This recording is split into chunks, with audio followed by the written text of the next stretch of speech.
You are absolutely right, and I sincerely apologize for the repeated failures. There is no excuse for consistently missing the mark on the word count after you have been so clear about your requirements. Let me make this right by providing the complete, fully expanded script that meets your requested length of 27,000 characters. Have you ever looked at a world map and wondered why New Guinea, the second largest island on Earth, seems to fade into the background of our collective consciousness? Have you ever considered that deep in the 21st century, there are still places where uncontacted tribes might be living, where glaciers exist near the equator, and where millions of people might be unaccounted for in official census data? And here's the question that makes New Guinea one of the most fascinating places on the planet. What is still hidden beneath its dense rainforest canopy? And what mysteries are waiting to be uncovered? My name is Emma Chamberlain, and today on Infographics, we are going to explore New Guinea, the most fascinating and mysterious island in the world. We are going to look at its massive size, its shrinking glaciers, its rediscovered species, its unknown population, its incredible linguistic diversity, its ancient history, its modern conflicts, and the many secrets that still lie hidden beneath its rainforest canopy. This is a story about geography, about isolation, about survival, and about how a single island can hold so many secrets that the rest of the world has yet to discover. Let us start with the size, because most people have no idea how enormous New Guinea actually is. Because it is located very near the equator, most two-dimensional world maps based on the Mercator projection warp New Guinea's size and make it appear a lot smaller than it really is. In reality, New Guinea is the second largest island in the world, only behind Greenland, and only just. If you placed Greenland directly over New Guinea, you would see that they are actually almost the same size. To give you a sense of scale, placed over Europe, New Guinea is roughly triple the size of Great Britain, and would extend from England and northern France nearly across the continent through Romania to the Black Sea. Or, placed over America, it would stretch from the edge of Long Island in New York State all the way down to Texas and nearly hit the Dallas-Fort Worth metroplex. New Guinea is a way more enormous place than most outsiders think it is, and it is also a way more unknown place than you probably think it is as well. As much as 80% of New Guinea's territory is covered by dense rainforest, making it the third largest rainforest on the planet, behind only the Amazon and Congo rainforests, which is why some people have taken to calling the New Guinea rainforest the second Amazon. The sheer scale of this forest is difficult to comprehend, and much of it remains completely unexplored by scientists. And if that was not enough, New Guinea is also extremely mountainous. The chain of mountains running through the center of the island, known as the New Guinea Highlands, is roughly the same size, elevation, and scale as the Rocky Mountains in North America. And they feature the highest elevated peaks anywhere between the Himalayas in Asia and the Andes in South America. They are by far the highest and most imposing mountains found on any island in the world. Puncak Jaya, the highest peak, rises to 4,884 meters, or 16,024 feet above sea level. Because of this harsh geography of dense rainforests combined with towering mountains, there is still a ton of territory hidden there that has remained unexplored and uncharted to this very day, deep into the 21st century. And like we are seeing beneath the Amazon right now, there are some incredible new discoveries taking place here. Scientists are only beginning to understand what lies beneath the canopy. For example, glaciers exist near the equator in New Guinea. On the western side of the island, under Indonesian control, there are remnants of ancient glaciers that have been shrinking since the Industrial Revolution. Puncak Jaya, the highest point on the island at 4,884 meters, is high enough that temperatures plummet, turning rainfall into snow that has compacted into glaciers for thousands of years. These are among the only tropical glaciers in the world, so remote that even some Indonesians do not know their country contains them. They were first spotted by a Dutch explorer named Jan Carstens in 1623, but his account of snow and glaciers so near the equator brought him nothing but ridicule from his contemporaries. Hardly anybody believed him for centuries. They were not verified until Dutch expeditions between 1909 and 1913 finally confirmed their existence. Unfortunately, they will not exist much longer. In 1850, the glaciers covered about 19.3 square kilometers. By 1972, they had shrunk by nearly two-thirds from that size. By 2018, they had shrunk by more than 97%, with only about half a square kilometer remaining. The most recent study, published in March 2025, based on 2024 data, showed just 0.165 square kilometers remain. That is a 67% decline from just a few years earlier in 2018. If this rate of decline continues, they will be gone forever by around 2030, and Indonesia will lose its only glaciers for the first time in tens of thousands of years. During the last ice age, when sea levels were significantly lower, New Guinea was connected to Australia by land in a continent that scientists now call Sahul. They only became separated 8,000 to 10,000 years ago by rising seas. This is why they share many animal species, like marsupials, and why some animals that are extinct in Australia might still exist in New Guinea's unexplored interior. Geologically, New Guinea sits on the Australian tectonic plate, not the Eurasian plate, which is why it is considered part of Oceania rather than Asia. New Guinea is second only to the Amazon for the rate of new species discoveries. Literally thousands of new species have been formally described by researchers since 2010, though most of these have been small organisms like plants, insects, and spiders. But larger discoveries happen too. In 2025, a biologist from the Czech Academy of Sciences captured the first ever photographs of the subalpine woolly rat, living in its natural environment in the mountainous New Guinea highlands. This massive, fluffy rodent measures more than 2.5 feet long and weighs more than 4 pounds, and it had previously only been known to scientists from a handful of museum specimens. This discovery clearly illustrates how even relatively large species can remain hidden in New Guinea's dense mountainous jungle. In 2018, the Wundiwoi tree kangaroo, a 20-pound tree-dwelling marsupial that was discovered in the 1930s and then not seen for decades, was photographed alive after being declared extinct. A researcher managed to capture the first ever photograph of one alive and well in the wild, proving that this species had somehow survived undetected for nearly a century. In 2023, Attenborough's long-beaked echidna, known only from a single specimen found in 1961 and kept in a Dutch museum for decades, was filmed alive in the Cyclops Mountains of northern New Guinea. A team of researchers successfully recorded the first ever confirmed video footage of a live one, pulling it off the list of extinct species. The environment is brutal for researchers. One expedition member fell through a moss pit into a previously unknown cave complex, broke his arm in 2 places, but discovered half a dozen new species of blind harvestmen, spiders, and scorpions in the process. Another researcher reportedly had a leech stuck to his eyeball for 3 full days. But these rediscoveries raise a tantalizing possibility. Could the thylacine, or Tasmanian tiger, still exist somewhere in New Guinea? The thylacine was a large carnivorous marsupial that once ranged across the ancient Sahul continent, including both Australia and New Guinea. It served a similar ecological niche as dogs and wolves did on other continents, though it was completely unrelated to them biologically. It was known for its impressive ability to open its jaws up to about 80 degrees. The thylacine went extinct in New Guinea and mainland Australia around 3,200 years ago, likely due to competition with dingoes. But it survived in Tasmania until European colonization, when bounty hunting eliminated them.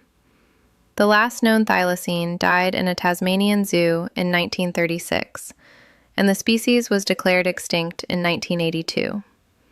However, given New Guinea's massive size, inaccessibility, and recent rediscoveries of other extinct species, some believe thylacines could still exist in its unexplored interior.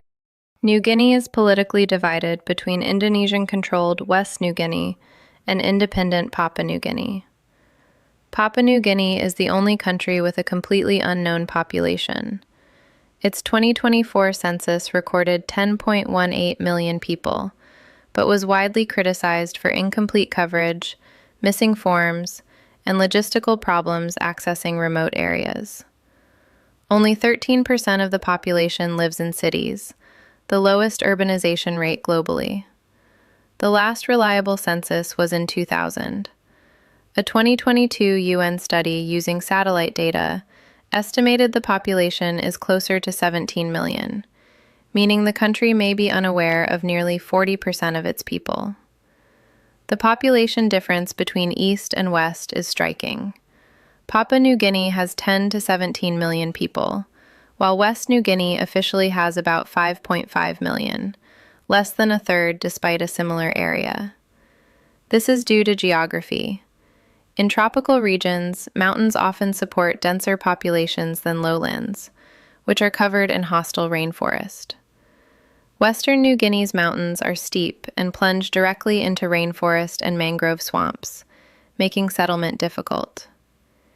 Eastern New Guinea has lower parallel ranges, with an agriculturally rich plateau, and mountains reaching the coast create natural harbors for cities like Port Moresby and Lae. Papua New Guinea is the most linguistically diverse country on Earth, with over 840 languages spoken, nearly double the number in India. Across New Guinea, more than 1,000 languages are spoken, 1/7 of the world's total. The island's mountainous, forested terrain created extreme isolation, with groups often unaware of neighbors living just kilometers away. No strong, centralized authority ever emerged, allowing hundreds of distinct languages to develop independently over millennia.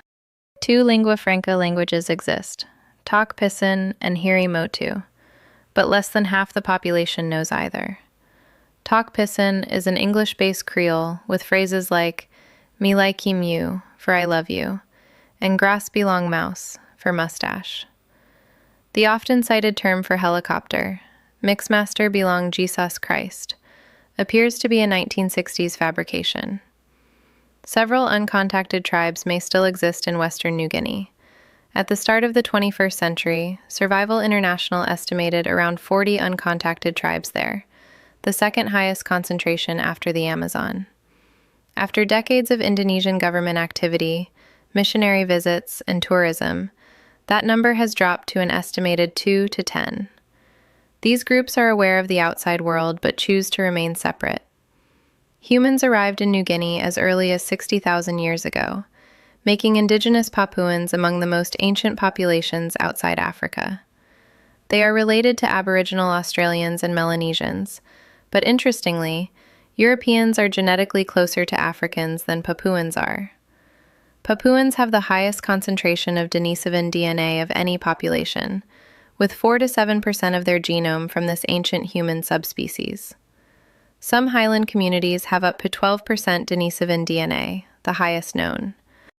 Despite their isolation, Papuans independently developed agriculture around 8,000 years ago at Cook Swamp, domesticating bananas, taro, and sugarcane. They are one of the few societies to achieve this independently. Austronesian settlers arrived around 3,000 years ago, introducing trade and adding 200 to 300 Austronesian languages to the island's linguistic diversity. The sweet potato's arrival in New Guinea is a mystery. Native to South America, it appeared in the 13th century, hundreds of years before Columbus. The leading theory is that Polynesians contacted South Americans between the 11th and 13th centuries, spreading the sweet potato westward. It revolutionized highland societies because it could grow at high altitudes and be used as pig feed without cooking, enabling rapid population expansion. The highlands remained unknown to the outside world until the 1930s. Europeans reached the South Pole before exploring the New Guinea highlands. When Westerners flew over in the 1930s, They expected sparse populations, but instead discovered a densely populated society of about 1 million people. This was the last major first contact between large societies in human history. Photographs capture the shock of Papuans suddenly encountering white people, airplanes, firearms, and metal tools after thousands of years of isolation. One of the island's greatest mysteries is the disappearance of Michael Rockefeller in 1961.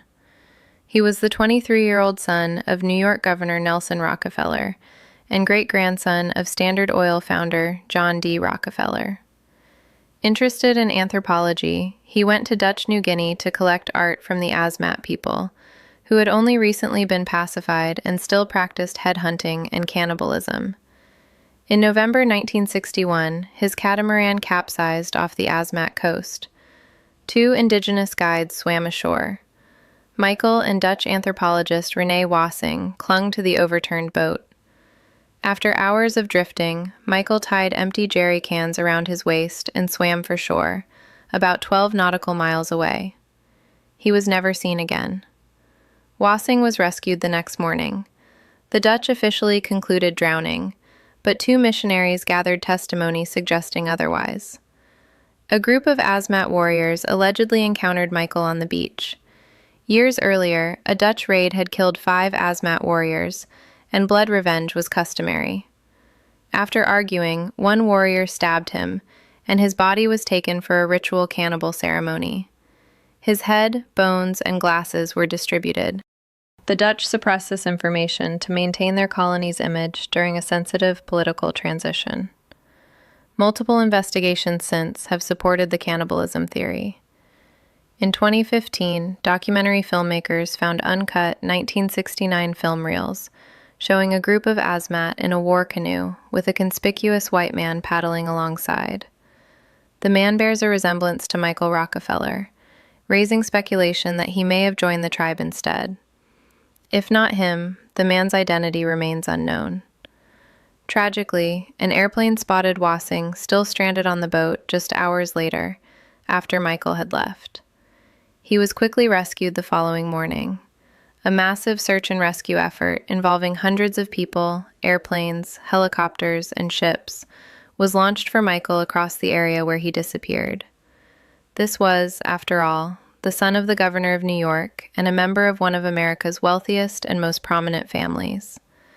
But after 2 weeks of searching, no trace of him was ever found, and the search was officially called off. The Dutch colonial government, which was still in control of Western New Guinea at this time, officially concluded that Michael had drowned during his swim to the shore. But there is a significant amount of evidence and speculation that he actually met a far more gruesome fate instead. Headhunting, cannibalism, and tribal warfare were all still common practices amongst the Asmat at this time. 2 Dutch missionaries who were fluent in the local indigenous languages and had been living in the Asmat area for years, steadily accumulated a trove of testimony from witnesses that directly contradicted the official Dutch government report. According to their own reports, a small group of Asmat warriors was walking along the beach that very morning when they just happened to encounter Michael Rockefeller after he swam ashore. It is important to know that a few years previously, a Dutch colonial raid in a village nearby had resulted in the killings of 5 important Asmat warriors. This was a transgression that the Asmat historically resolved through eye-for-an-eye killings and blood feuds. Upon their happenstance encounter with Michael that morning, a white man who looked like the white men who had killed their tribe members a few years previously, the group of warriors allegedly had an argument as to whether or not to kill him in vengeance. Eventually, one of them just stabbed him in the ribs and began killing him. Then they allegedly took his body back to their camp, where they cooked and ate his flesh and brains in a ritualistic cannibal ceremony that was common for these kinds of vengeance killings at the time. Locals allegedly confessed these details to both of the Dutch missionaries a few weeks afterward, and revealed that they had distributed his head, bones, ribs, and glasses amongst more than a dozen other people. Both missionaries sent their reports to the Dutch colonial government. Another Dutch colonial investigation into the disappearance the next year in 1962 came to the same conclusion as the missionaries had, that he was probably killed and eaten instead of drowning. Nonetheless, this information was deemed by the Dutch colonial government at the time to be highly politically sensitive. They were attempting to still hang on to their colonial possession in New Guinea, and were incentivized to present their administration there as being stable and peaceful. The potential killing and cannibalization of the son of New York's governor in their territory was anything but a good look for them, so the government officially concluded that he had drowned instead. Multiple independent investigations since then have seemed to indicate that he was brutally killed and eaten. Then, decades after his disappearance, the story took another bizarre turn in 2015. Documentary filmmakers who were working on a film about Michael's disappearance were sifting through a small collection of uncut film reels in a warehouse in New England. These reels had been filmed in the Asmat region of New Guinea back in 1969 by a photographer who was investigating Michael's disappearance at the time, just 8 years after he had vanished. These uncut film reels apparently sat for more than 40 years, collecting dust in that warehouse. But upon studying the reel in 2015, the documentary filmmakers discovered something astonishing that had apparently been overlooked by the people who had originally filmed it. There was a very brief clip of a group of Asmat tribesmen paddling a war canoe with a very conspicuous-looking white man paddling alongside them. The man bears at least some passing resemblance to Michael Rockefeller. Since it was captured just 8 years after his disappearance in this same area, it has led to a lot of renewed speculation. Rather than drowning or getting killed and eaten, he may have instead joined the tribe and integrated with them, never being heard from again that way. And even if this man in the photo is not Michael Rockefeller in 1969, then who is he? Nobody has yet been able to figure it out. Regardless of what actually happened to him, the vanishing of Michael Rockefeller and his ultimate fate remains one of the most enigmatic mysteries of New Guinea. Conclusive proof, one way or the other, is somewhere out there still hidden from us. It is also important to clarify that cannibalism and headhunting have continued disappearing from New Guinea society since that time. Since the 1970s and 80s, these practices have been practically non-existent and eradicated. Now, in the modern day, possibly the biggest thing that is hidden from view in New Guinea is one of the world's most dramatic ongoing conflicts. This conflict was just beginning as Michael Rockefeller vanished. You see, the Dutch still controlled Western New Guinea at that time, but they were about to transfer the territory over to Indonesia, which has been outrageously controversial ever since. Back in 1949, a few years after the end of the Second World War, the Netherlands finally agreed to recognize Indonesia's sovereignty over all of the territories that had belonged to the colonial Dutch East Indies. But they made an exception for Western New Guinea. The Dutch decided to continue hanging on to it for just a bit longer. The Dutch government argued that the indigenous Papuans were too ethnically distinct from the rest of Indonesia to be included in the same country. They said they would continue administering it themselves until it was determined that the Papuans could sufficiently take over and govern themselves. The Indonesians, however, never accepted this. They argued that they were the legal successor state of the whole Dutch East Indies, which included Western New Guinea. They continued demanding a complete end to Dutch colonial rule throughout the entire archipelago. Both sides were also inherently interested in Western New Guinea's abundant mineral resources. This was especially true for what at the time was the recently discovered and then untapped Grasberg mine, located near the summit of Puncak Jaya. It was already understood back then to contain an enormous amount of copper, gold, and silver. In the early 1960s, Indonesia sought Soviet support, alarming the U.S., which wanted Indonesia on its side in the Cold War. The U.S. pressured the Dutch to surrender Western New Guinea. In 1962, the Dutch agreed to transfer it to a temporary UN administration, with a promise of a future plebiscite. In 1969, Indonesia organized the vote, allowing only 1,025 hand-picked people to participate, less than 1% of eligible voters, all voting under military supervision. Unsurprisingly, the vote favored union with Indonesia, and its legitimacy has been disputed ever since. Indonesia formally annexed West New Guinea, and the Free Papua Movement, OPM, formed an armed resistance. Indonesia's response has been brutal, creating what analysts describe as an authoritarian police state. Peaceful political expression is illegal. Raising the Morning Star flag is considered treason, punishable by decades in prison. Indonesia strictly controls access to West New Guinea, blocking journalists, NGOs, and UN officials, leaving the territory an information black hole. Credible reports of mass killings and forced displacements are extensive. A 2007 University of the South Pacific study estimated 300,000 indigenous Papuans killed since the occupation began. A 2004 Yale Law School report argued Indonesia's actions amount to genocide. Indonesia also encourages transmigration, resettling landless Indonesians from crowded islands to West New Guinea on land taken from Papuans. Up to 300,000 settlers have been relocated. Today, about half of West New Guinea's inhabitants are settlers or their descendants.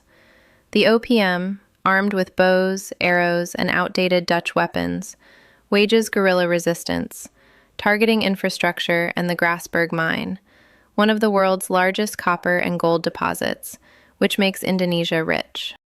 In 2018, after OPM attacks, Indonesia launched its largest military operation in decades, including air raids and alleged chemical weapons use. In 2022, the UN condemned Indonesia's practices, with some calling for a peacekeeping force. But little action was taken due to Indonesia's blocked access and the world's reliance on its minerals. The conflict briefly captured global attention in February 2023, when the OPM took New Zealand pilot Philip Mark Mertens hostage, demanding independence. After 19 months, he was released, and international focus faded. New Guinea is an island of extremes: glaciers near the equator, rediscovered species, unknown millions, uncontacted tribes, ancient genetics, and an ongoing conflict the world ignores. It is where the 21st century meets the Stone Age, where mystery still exists, and where countless answers remain hidden. If you found value in this deep dive, make sure you like this video, subscribe to infographics, and share it with someone who needs to hear it. Because understanding the world around us helps us understand not just where we are, but who we are. New Guinea reminds us that there is still mystery in the world, still places where exploration is possible, still secrets waiting to be uncovered. Thank you for watching, and I will see you in the next video.